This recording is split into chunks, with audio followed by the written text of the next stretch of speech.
Shooting it raw? Yes. Shooting it raw.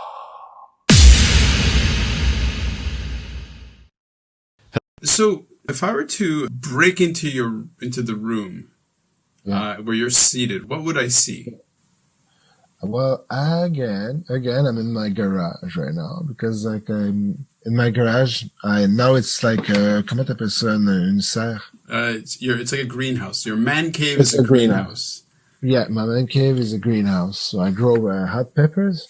So this is where I'm at right now. So I'm sitting right next to like 1,000 plants. 1,000 plants? Yeah, I have like around 800 to 1,000 plants right now. Wow. How much did you spend on the lights? Not that much. Like around $600, something like that. Okay, that's a lot of money.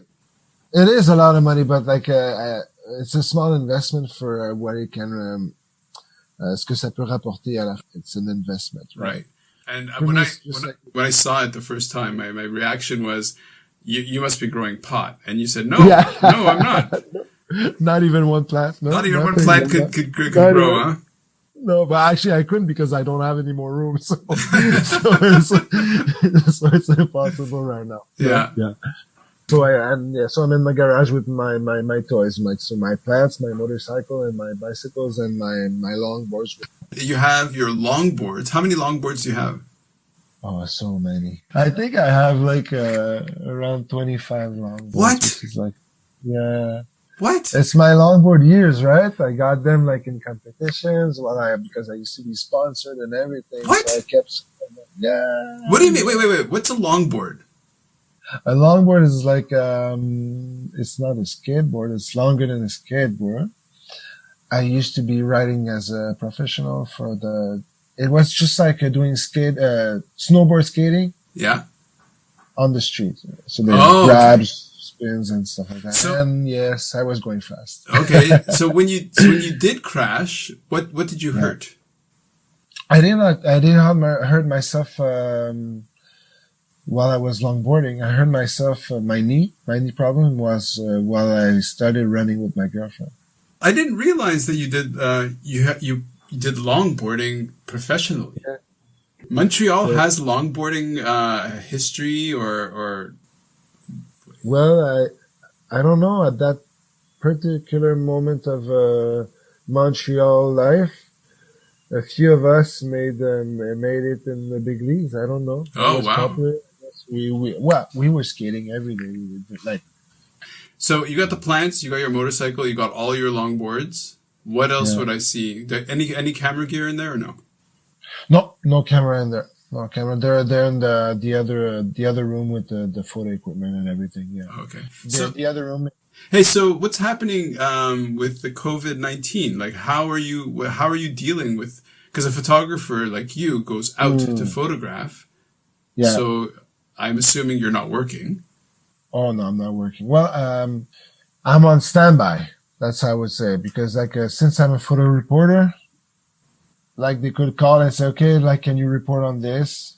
Because some other guys they don't want to do it because they're syndicates. Okay. Sometimes they don't want to do it, so I could get it, I guess. Okay. The kind of work that you and I do is very up and down. You know, it's like when it's good, it's really good. When it's bad, it's really bad. Were you ever sent on a job that was just nuts? That was just like, this is dangerous. This is messed up. Not a dangerous one, but a really important one that, the one I'm the proudest, like to go back to the first question, like the happiest because it was the bucket list thing was when I was in the Great North, but the proudest was when I was shooting a documentary about music in Sweden. And then, I heard about like, the kids, like the Afghan kids, because like the documentaire was about, Afghan kids taken care of by, Swedish people. When you say Afghan, you mean Afghanistan? Afghanistan, exactly. Okay. And through classical music, learning. Okay. To get the stress out, right? Wow. But the thing is, like in Sweden, by 18, if you don't prove them wrong, like if you don't prove them that you're really like a refugee, they send you back to Afghanistan. Huh. So basically meaning that you're going back to your own death, right? Yeah.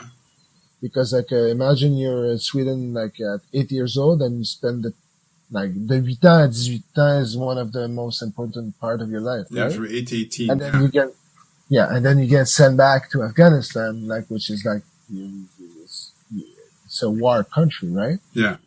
So I called my partner and I said we should do a story about that because it's important. And while I'm here with the photo of the movie team, we like it's not gonna cost anything because we could have used the same car, we could have used the same like the food, we could have split it in half, you know. So and my crew was okay with it, but we didn't have any money for her to be flying. So in one day we decided to sell pictures through internet avec un account. How do you call that? With an auction, and then we bought the ticket for her to come in Sweden. Wow. So we did a story, and it ended up in the Guardian. Oh, the wow. paper, the Guardian. The Guardian, yeah. And it changed their life because like some of them were not accepted, and then suddenly they were accepted, right? Right. So it changed a legal thing over there. It got it like l'attention international attention. Yeah. So I was proud of that That's because amazing. we changed something. With this guy, Mustafa, like he got the paper at the end and he studied at just to be working in a hospital. And Okay. now he's working in a hospital. And when you think about it right now, it's crazy, right? So, yeah. You know what I mean? Yeah. People were saying, "Oh, we don't want you in our country. You're gonna take our money and everything, blah, blah, blah." Now he's saving life. Exactly. Like, il y a une histoire, il y a une morale behind this. Yeah, that's like, huge. You have to give the humans like a chance. I mean, like, Yeah. so this is why I'm super proud of this. This is the proudest moment in my career. Wow. Now look, you and I are friends for a long time. Just trying to think about how our lives kind of went in very, very different directions. And Yeah, it's crazy. yeah, it's kind of amazing. And then, so the last time we met and talked and whatever was in Montreal, and I was really kind of blown away by what, I don't want to call you a cliche of a Canadian, but you're full on. So if I were to look in your truck, what are the different things I would find in your truck? In my truck right now? Yeah. If I broke into your truck, what would I find inside there? Well, you would find it's pretty clean because I clean my trucks, huh? And actually, you can find nothing in it right now because like it's an empty truck. Actually, no, because like I'm always emptying it because I'm always changing jobs. So like you would find the basic stuff. Like if it's winter, you'll find a shovel and some chains and some salt. You know, like right. But nothing. No, well, I don't have a shotgun. You know, I don't have a shotgun on the window back there.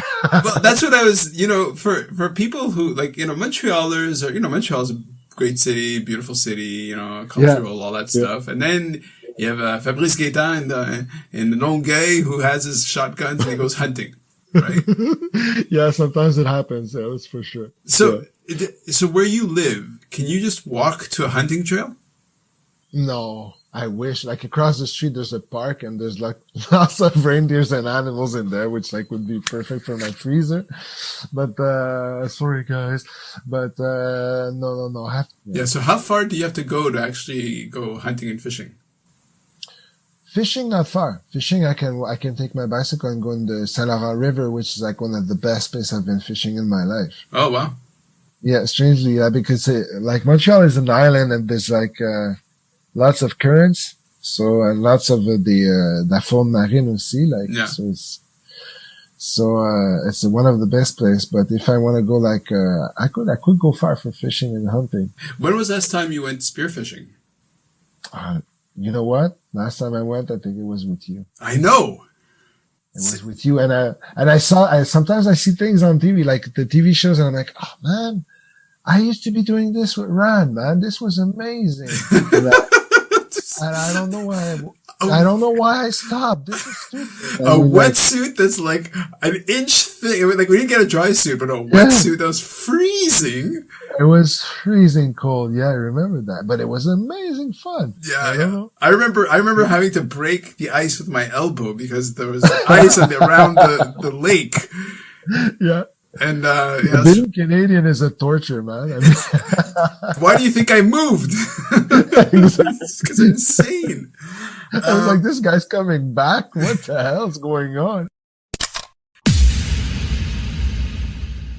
In terms of your work, in terms of somebody is learning how to become a photographer, loves making images, all that stuff, and thinking, I'm going to become a photojournalist, or what do you have advice for somebody who's thinking of going to say, I'm just going to try to be a reporter. I'm going to try to go do images. What do you feel is the most important thing? The first thing that comes to my mind is never give up. I mean, there's a cost for it, for sure. Like, I'm not rich, I'm not that poor, but I'm not rich, right? Mm-hmm. But I lived because I believed in it. So, what was the worst photo job you've had? The worst photo job I had to be doing. Yeah, they sent you, said like, dude, really? I'm doing this? Come on. Yeah. I can tell you, like, aller faire des photos dans une porcherie, I found it hard. What? What? Like, what is a porcherie? It's like an abattoir. It's not a slaughterhouse, though. It's where they grow them. Right? Oh, where they raise the pigs. Where they raise the pigs. Yeah, okay. Because they're all ranked up. They cannot move. And it's the smell, the noise, and everything, and the concept of. I know it's to feed the people, but I mean, like, it's this. For me, was like, it's weird. For me, it was one of the worst jobs I had to be doing. Well, I mean, factory the farming. Sound, I mean, it was crazy. It was just like insane. I got out of the farm and like it took me 2 days to just like be like, wow, they do this as a job every day. I don't know how they do it, right? That's nuts. I know you, and I could see why this would bother you, especially like your relation. Like, for example, you're the kind of person who you go hunting for meat that you eat, right? Yeah, exactly. And I could totally see why, going into a place where they're raising like a factory farm for pigs and whatever, it's got to be, Seriously, it was just like crazy. It was just like, don't get me wrong, like the people working there, like they're taking care of the pigs and everything. They're like, they're super nice to the animals. Just like the concept of them not moving, for me, I don't accept it. It's just like, I don't understand it, so I cannot accept it. But as you're saying, like for me, meat is like, I go in the forest or I go fishing and I care about what I kill, right? I don't have fun when I kill, right? Mm-hmm. It's a weird feeling. It's a mixed feeling, but I appreciate the meat when I eat it because like, that's how I am. Right? Well, you're very connected, like I think. Yeah. I feel like you're more connected to what you're eating than people who just go into a store and just buy whatever. Like they don't make a connection that, when they buy pork, that's an animal. Like, where I live, we have wild boar, right? We have wild pigs. Yeah.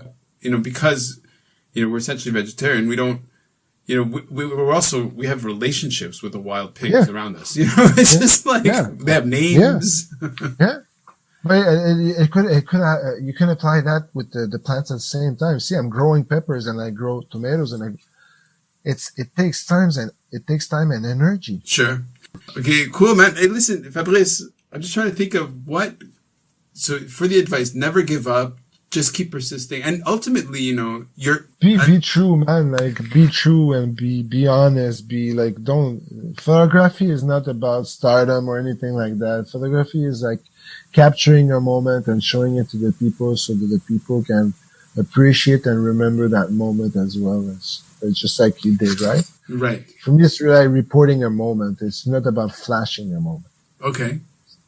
I like that. Reporting a moment, not flashing a moment. Okay. Okay, man. Listen, thank you so much. I hope I was okay, and I hope No, man, it was shit. You're always shit. You're a terrible person to talk to. I love you, man. Tu me manques tellement, man. Tu me manques tellement. Ok. Alors, on se reparle plus tard.